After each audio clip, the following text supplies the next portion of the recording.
Welcome to the BJ Show. Let's rock and roll. Rock and roll. Come on, everybody. Let's lose control.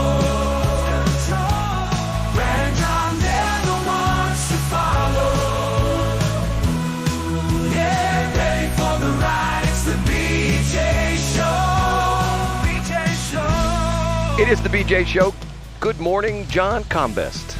Good morning, Brad Hildebrand. Today is June 17th. That is John Combest. We start the show off with this amazing thing that John does. He, first off, has this amazing website that, amazingly enough, he's done for amazing 23 plus amazing years. Am I using amazing too much? No, it's not amazing. It's just a pretty simple website. But thank you, though, Brad. I appreciate the sentiment. John, what version of the website are you on now again? 0.0. That's what I thought. Okay. He puts together this amazing website, has dozens of articles on it, and it's nothing fancy. Like he said, you go there, you click on a link, and it takes you to the website. But he's like the aggregator. He's like the Matt Drudge of the state of Missouri. That's what he's like. But what we do is we start the show off, and we bring in this special gentleman right here. We pull him out of the grave and say, do your thing. I'm Casey Kasem. And what do? Now on with the countdown. And we start off with... In third place... Brad, we're going to jog down I-44, and we're going to go to KSGF in Springfield. Mornings with Nick Reed. Nick's on the same time we are. Down in Springfield, he had Congressman Eric Burlison on, a good rock rib conservative from the southwest part of the state. There were many gems from this interview, some of which we've touched on these topics before, Brad. And there's at least one that we haven't discussed much. So I'll hit on each of them.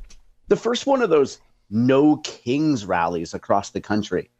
Eric Burlison was talking about the fact that, hey, Democrats just seem to be very angry.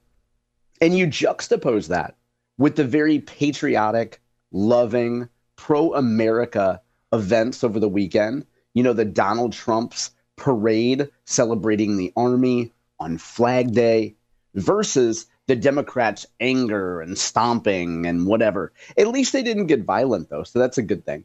Burlison's point was, he says that the Democrats have become the, quote, angry, white, college-educated woman party. Is that true or what, Brad? Well, I tell you what, I have to admit, I think he's on a button there. Yeah, I mean, it's... When you think of just women, you used to think of the Democratic Party as a working class guy, maybe a union guy working at McDonnell Douglas, or maybe a minority person that just wanted a little bit of government assistance to lay around and not work. But now you think of Democrats as being in Tower Grove South and being at a coffee house and telling everybody on LinkedIn what their pronouns are. Eric Burlison touched on a number of other things too. And I'll just mention, Brad, a topic that we haven't talked about a whole lot on this show, but we hear it, you know, in every news break, which is Iran versus Israel. And Burlison had a pretty interesting point. He says that some of these other Middle Eastern countries that are not Iran, but have been kind of sidling up to Iran, might be questioning their positions based on what's happening lately and based on what, you know, Trump's generally pro-Israel position is.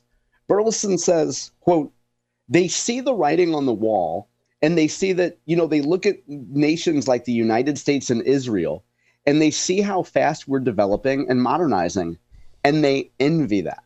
So Burlison suggests that they look at their languages and their religions of hate and their anti-Israel vitriol, and they think that maybe some of that position might be holding them back from advancing, you know, being a little bit more civilized, being technologically advanced, joining the rest of the world in terms of advancing in technology. So that's my interpretation of what Burlison says. He also touches real quick, Brad, on the Corporation for Public Broadcasting and NPR, and he gives a little bit of unique insight. He says that he delivers good news. He says that, you know, Speaker Mike Johnson has often coddled the moderates, and Burlison says that there was a sect of moderates that was going to oppose the cuts to Corporation for Public Broadcasting. You know, you can't hurt public media. They're just trying to help the general good.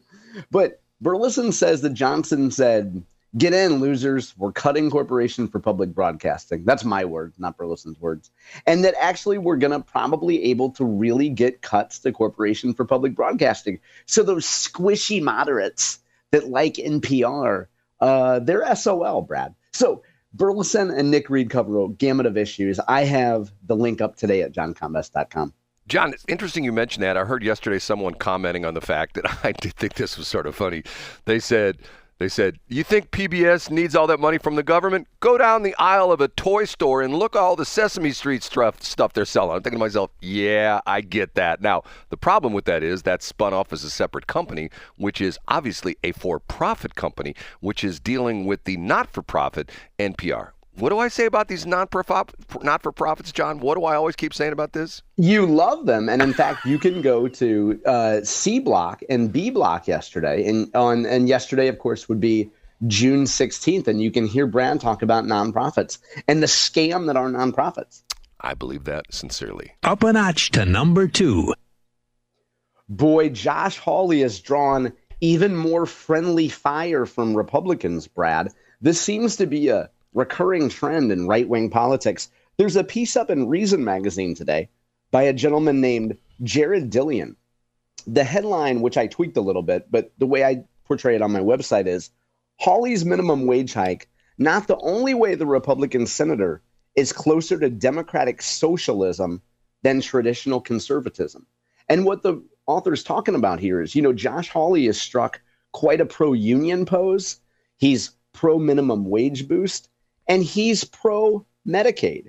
And one of the reasons why I wanted to mention Medicaid today is that Senator Hawley was on Fox News just yesterday, and he came up with an interesting angle of opposing Medicaid cuts that I hadn't heard him use before. Now, just because I hadn't heard it before, Brad, doesn't mean it didn't happen, but I never heard Hawley say this before. Here's his quote about Medicaid cuts. He says, maybe we should take a look, when we look at the big, beautiful bill, he says, anybody who's interested in cutting Medicaid, why don't we just listen to the guy who won the election? He's talking about Donald Trump, who said that he doesn't want any Medicaid benefit cuts. He doesn't want rural hospitals to close. He wants Medicare not to be touched at all. So what Hawley's saying is, look, if you don't like where I am on Medicare and Medicaid, that's fine. But listen to the president. He doesn't want cuts in this stuff. Knock it off, guys. So here's the tension, Brad. We see guys like a Eric Burlison in Southwest Missouri. They want to cut these big, expensive programs, but Josh Hawley says no. And it's going to be a real battle in the coming weeks, because we can all talk about how we love the big, beautiful bill because there's little pieces of it that we like. But are we going to cut these massive spending programs or not? Man, I tell you what, there have been interesting things come up with the whole spending thing. And remember when we got Elon Musk, the Doge thing, and he said he was going to cut $1 billion, and he only did $130 billion or something like that, which... Yeah, I think so. Once again, what's the old saying back in my day, not in your day, my day? Who's the famous, I don't even know who said it. $1 million there, $1 million here, $1 million there. Pretty soon you're talking big money, right? Pretty soon you're talking real money. Or Brad, did you know the guy that ran the company that became Panasonic? He said, you take 1,000 swings at a Japanese baseball and you might only hit one, but it's a home run. So Elon could say he's cutting $1 billion, but if he gets 100 million, that's not bad, right? I say that he should have cut 10 billion. I mean, he should have cut a couple trillion. That's what I'm saying. But what do I know? And the answer is that not much. I don't know. You ready for number one, John? I sure am. The number one. We just might finally get a little bit of resolution on all the marijuana controversies, all the confusion, all the tax talk, all the what's legal and what's not legal. But it's not going to come without a big fight. Brad, you've pointed out accurately so many times how long the medical marijuana and recreational marijuana ballot initiatives were, how much language they added to the state constitution. You and I have talked ad nauseum about the taxation issues. Can local governments add a tax? Yes. Can multiple local governments add a tax? No. Says who? Maybe the courts, maybe a city, maybe a county. So much confusion here, Brad. And there is a group that came out yesterday. They had their very first call, and they're looking to, in their mind, in their words, unify the regulations between marijuana and hemp. Brad, a few months ago, we had a gentleman named Epan Thampy on. Epan has worked as a cannabis lobbyist and as a lobbyist in the hemp space for many years. He's been involved in cannabis, and I think probably going on about 20 years he's been involved in this effort, maybe a little less than that. Anyway, Epan was on our show a few months ago. Even though we don't like to have guests here, we did have Epan come on to talk about all that confusion between, hemp-based products that you might be able to buy in edibles or other consumables like drinks versus the traditional cannabis products that you would buy in a dispensary. I'll get to the chase here, Brad.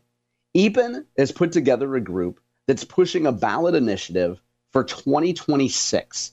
They're hoping to gather signatures. They're hoping to have all the language together this summer and then begin gathering signatures. And here's what their proposal would do, Brad.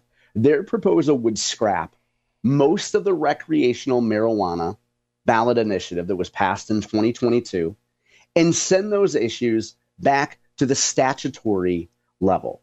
In other words, if you get rid of the marijuana ballot initiative language, you allow state lawmakers to pass statutes affecting hemp and cannabis. Now, Epan points out that marijuana taxes would continue to be collected. The money would continue to go to these places until the legislature changes anything. But I think, Brad, from my interpretation of these two stories, and I should point out that there's one from the Missouri Independent and there's one from a trade group called Marijuana Moment. The way it appears, Brad, and the way that I read this is, it takes those confusing hemp products that are kind of in the gray market right now, sort of legal, sort of not legal, and puts medical marijuana, recreational marijuana, and hemp products all in the same bucket. And from reading Epan's comments here, what he seems to be saying, if I read between the lines, is the marijuana industry got together. They wrote the recreational marijuana proposal from 2022, and they set all the boundaries to enrich themselves. And they cut out the hemp industry. The hemp industry didn't fit in well. So to heck with the hemp industry. And what Epan and his hemp folks say, if all this stuff is intoxicating, why don't we have one set of laws that can be adapted as needed by the legislature and treat all these intoxicating properties as the same? Like there's really no difference besides the THC level. Why are we treating a hemp product differently and not regulating it when we are regulating a cannabis product in a dispensary? So not to be outdone, Brad, the cannabis industry, as you can imagine, is not a fan of this. They say that this proposal is put together by what they call, quote, bad actors, and that would be the hemp industry, that they say has been selling their products, wildly unregulated products, to children through these gas stations. So, Brad, I guess this is a long-winded way of saying it looks as though this proposal would treat hemp and cannabis a little bit more fairly. But folks in the cannabis industry, the established cannabis industry, are going to say not so fast. Voters weighed in on this in 2022. Don't bait and switch them. Don't change the laws after they've already been put in the Constitution. Brad, I know you have an opinion on this. John, I do have an opinion on this, and I'm very upset with you because you know why? Oh, what's that, Brad? I'm sitting here looking at my rundown sheet for the 4th edition of Brad's Top 3. Nice. Very good. Which will be in B Block. And did you steal a piece from the Missouri Independent without attribution? No. I'm looking at my number 1 issue in the next B Block, which comes right after the A Block, which is sort of interesting the way that works, is I've just got it titled as Hemp Dudes. Because this is exactly what I was going to talk about. And the interesting thing was I did read the article, and they gave an interesting figure in there that the current marijuana initiative petition added 41 pages to the Missouri Constitution. 41 pages. Okay, John. Well, that's less than 50, Brad. That's not a whole lot. No, hold it. It's all relative, right? Added 41 pages, okay? I think that if you buy the Pocket Constitution book, which you can get free some places for the United States Constitution, I had one around here somewhere. Someone gave me, and I sent away for one. I keep losing. I can't remember what I did with it. I think it's only like 30 or 31 pages. This is the United States Constitution that governs. Yeah. And so your point was that you wanted to talk about this in B block, right, Brad? Yes, because, see, this is so frustrating to me. And what it does is, I kidded about this. I kidded about the fact that we needed to have legal prostitution. And you came up with the ad campaign because if you want to approve anything in the state of Missouri, you just have to say, it's going to be great because there'll be money for education. And what was your famous tagline that you gave that would be my tagline for our campaign for legalized prostitution? What would we say? Escorts for education. Exactly. Escorts. Not to be confused with hookers for heroin. Right. I can hear the ad right now. The guy's seeing like you're seeing a school, and you'll like this. I'm going to do the ad, and you visualize this. This is theater of the mind. Okay. You have a camera that comes into a school, and the announcer says, "This is little Jimmy's grade school." And the camera, tracks down the hallway, and the tiles are like sort of, coming apart, and the school doesn't look in best of shape. And then as the announcer says, let's take a look at little Jimmy's classroom, and the camera zooms in. It's almost like it's like a drone kind of shot, like a very artistic shot. Yeah, I gotcha. And the camera goes in to Jimmy's room, and there's little Jimmy in the back of the room, and the kids are so close together. Their desks are touching. They're shoehorned into that classroom, and the announcer says, "Isn't it terrible that little Jimmy has a crowded classroom? But that could all be a thing of the past. Amendment E, which is education for escorts. Yes. No, escorts for, what is it? Escorts for education? Escorts for education. Escorts education. Yes. That would pour billions of dollars into our state schools. Yes, billions of dollars. And little Jimmy wouldn't have to ride on that school bus with no air conditioning. He would have a Mercedes-Benz Sprinter van with captain seats pick him up at his house. And his school would have air conditioning, climate control. And not only that, he wouldn't have the creepy little chair he sits in. He would sit in a gaming seat, which is just like he has at home, and he would sit there with a monitor on his screen, and it's all because you voted for Escorts for Education. What do you think, John?